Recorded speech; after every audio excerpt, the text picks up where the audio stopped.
अब एक SDM madam को चढ़ा जवानी का जोश। बात उस वक्त की है जब एसडीएम मृणालिनी शर्मा की नई पोस्टिंग एक छोटे से जिले के तहसील ऑफिस में हुई थी। उम्र रही होगी कोई 32 साल। सुंदरता ऐसी कि लोग एक नजर देख लें तो दोबारा मुड़कर देखने से खुद को रोक न पाए।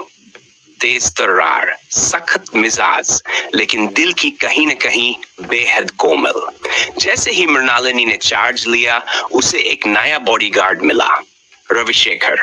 उम्र कोई 29 साल, लंबा चौड़ा, दमदार शरीर और आंखों में एक अजीब सी गहराई। रवि पहले आर्मी में था, अब पुलिस के स्पेशल दस्ते में।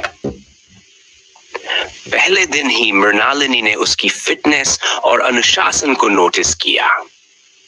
धीरे धीरे दोनों के बीच की बातचीत सिर्फ मैडम सर से आगे बढ़कर हल्की फुल्की मुस्कानों में तब्दील होने लगी।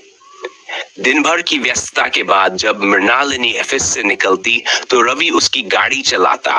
रास्ते में कभी कभी मौसम की बातें होती, कभी शहर की। एक रात जिले में किसी वे का अचानक दौरा पड़ा। मृणालिनी को आधी रात तक रुकना पड़ा।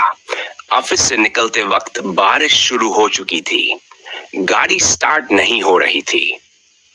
रवि ने कहा, मैडम, लगता है गाड़ी में पानी चला गया है। रवि बाहर निकलकर गाड़ी स्टार्ट करने की कोशिश करता है, लेकिन गाड़ी स्टार्ट नहीं हो पाती। बरसात जोरों से हो रही थी, इसलिए एसडीएम मृणालिनी उसे जल्दी ही अंदर बोला लेती है। आसमान बिजली से जगमगा रहा था और हर बूंद जैसे दिल की धड़कनों को तेज कर रही थी। गाड़ी में दोनों बैठे थे, चुपचाप, लेकिन उस चुप्पी के पीछे लहरें उठ रही थीं। मृणालिनी की आंखें रवि से टकराईं, गहरी, भीगी हुई और सवाल करती हुई। रवि ने कुछ नहीं कहा, बस उसके हाथों को थाम लिया। उस स्पर्श में न जाने कितनी कहानियां थीं, सुरक्षा, अपनापन और एक अनकही चाह। धीरे धीरे वह दूरी मिटने लगी। गाड़ी के शीशों पर बारिश की बूंदें लगातार बरस रही थीं और भीतर एक और तूफान आकार ले रहा था। मृणालिनी की सांसें तेज हो रही थीं। रवि की उंगलियों ने जब उसके गालों को छुआ, वो धीरे से कांप गई। उसकी भीगी साड़ी अब गीली रेशम की तरह उसके तन से लिपटी हुई थी। बारिश की बूंदों से भीगी साड़ी जब रवि ने छुआ तो मृणालिनी की सांसें थम गई।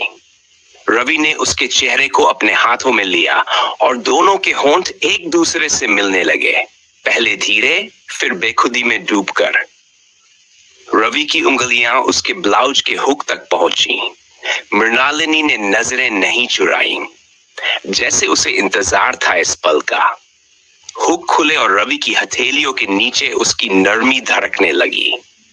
उसकी पीठ पर बंधे साया की डोरी धीरे धीरे खुली और रवि ने उसे अपने सीने से लगाया। वो अब पूरी तरह उसकी बाहों में थी। उसके सीने की गर्माहट, बनियान की सोंधी महक और वो हल्के हल्के कांपता बदन। मृणालिनी को खुद पर काबू नहीं रहा। अब बारी मृणालिनी की थी। उसने रवि की कमर पर हाथ रखा और धीरे धीरे उसकी पैंट की जिप को नीचे सरकाया। उसकी बनियान की सिलवटों के नीचे वो मर्दानगी थी जो अब सिर्फ उसकी थी। रवि की शर्ट एक झटके में सीट पर जा गिरी। उन दोनों के बीच अब कोई परत नहीं बची थी, ना कपड़ों की, ना फासले की। सिर्फ दिल, धड़कने और वो मौन सिसकियां थीं जो एक दूसरे में खो जाना चाहती थीं। एक एक करके दोनों के बीच की परतें खुलती चली गई। गाड़ी के भीतर की ठंडी हवा अब उनकी गर्म सांसों से भर चुकी थी। मृणालिनी ने खुद को पूरी तरह रवि की बाहों में सौंप दिया। वो पल जैसे समय के दायरे से बाहर था। ना कोई समाज, ना कोई ओहदा, सिर्फ दो इंसान और उनका बेपरवाह प्यार। मृणालिनी की हल्की चीख उस सन्नाटे को चीर गई। वो चीख दर्द की नहीं थी, नीचे से खून निकल रहा था, जिसे देख रवि घबरा गया।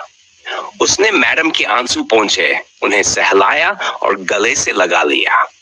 ये दर्द अब सिर्फ दर्द नहीं था, दोनों के सर अब एक दूसरे का हो जाने का जुनून सवार था। दोनों एक दूसरे के ऊपर अपना अपना हक जमा रहे थे। गाड़ी के भीतर एक अदृश्य दुनिया में दोनों खो गए थे। बारिश और गाड़ी के भीतर का तापमान किसी और ही दुनिया का एहसास दे रहे थे। अगर आपको यह कहानी पसंद आई हो तो कृपया लाइक, शेयर और सब्सक्राइब जरूर करें।